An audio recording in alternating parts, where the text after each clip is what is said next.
Dito mga nakaraang araw, naging usap-usapan ang hiwalayang Katniel. Marami ang nagkomento sa magkabilang panig. Naging laman ng social media kanilang hiwalayan. Na kesyo iniwanan si Catherine dahil busy siya sa kanyang proyekto. Na kesyo nagkulang siya ng oras kay Daniel. Kaya siya iniwan ito. Matagal na mahimik si Kapitana sa isyong ito. Ngayong araw, ating susubukang alamin ang punot dulo ng kanilang hiwalayan. Katniel, hiwalay na nga. 3, 2, 1. Ala! Si Catherine! Andito si Catherine sa lupa! What? So, tama-tama, may interview siya ni Kapitana. Tara, tuloy natin siya interviewin. Si Catherine nga! Wow! Hello po, Ma'am Catherine! Wow! Si Catherine nga! Hello po, Ma'am Catherine! Yes po, Kapitana? Ma'am Catherine, ano pong ginagawa niyo dito sa lipa? Sugat ng puso'y bakit di maghilom ngayong wala ka na. OMG! Pinaamin niyo, Ma'am Catherine, na walay na kayo. Ay, isa po ako sa sobrang nalulungkot dahil sa pangyayari. Sorry po, Ma'am Catherine. Napaiyak ko na naman po kayo. Kasi po, bilang babae, damang-dama ko po yung sakit na nararamdaman nyo. Yung pinangakuan kayo, tapos bigla na lang iiwan. Pinaasa na mamahalin. Tapos, yan, hihiwalayan din naman. Sobrang sakit po talaga, Ma'am Catherine. Iniwan ka din po ng jowa nyo? So, sorry po sa nangyari. Ay, hindi po. Nadala lang po ako sa inyong emosyon. Ang sakit-sakit nga po na nangyayari sa ating mga kababaihan. Ano po ba ang masasabi nyo sa nangyari pong inyong hiwalayan? Isang beses lang ako nagsabi na pagod na ako. Isang beses lang ako nagtanong kung kaya ko pa ba.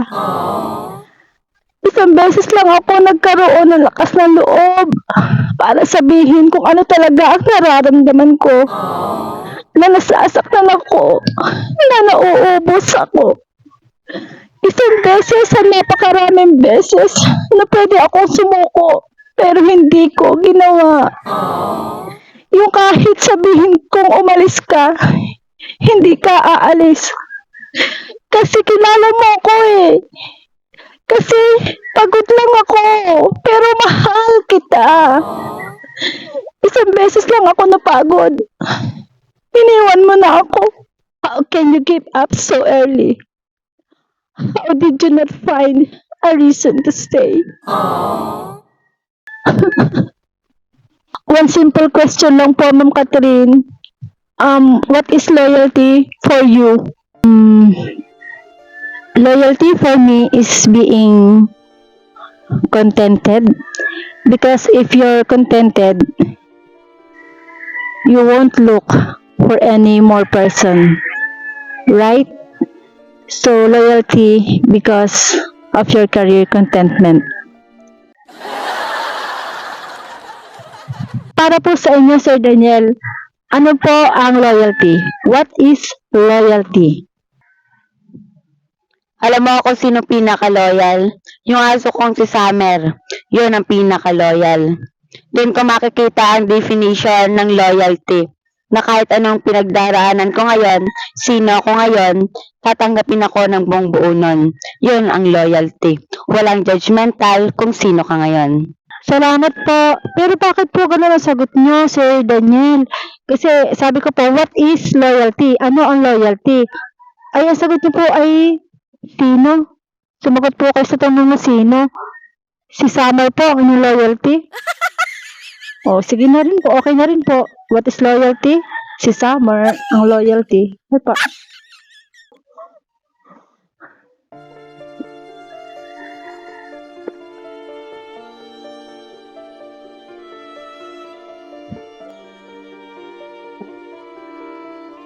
Napakaswerte po na inyong kapitana sapagkat eksakto pong napadaan dito si Ate Catherine Bernardo, and si Kuya Daniel Padilla. And na-interview po siya ng inyong lingkod, si Kapitana. Maraming salamat po sa inyong panonood at kung ano man po ang naging hiwalayan, naging rason ng kanilang hiwalayan, atin na lang po silang igalang. At syempre po sa mga balita na si Andrea Brillantes ang dahilan ng kanilang hiwalayan, malalaman po natin kapag napadaan muli dito sa Lipa si Miss Andrea Brillantes. Maraming salamat po. Yan ang ating aabangan, ang pagdaan ni Miss Andrea Brillantes. Thank you!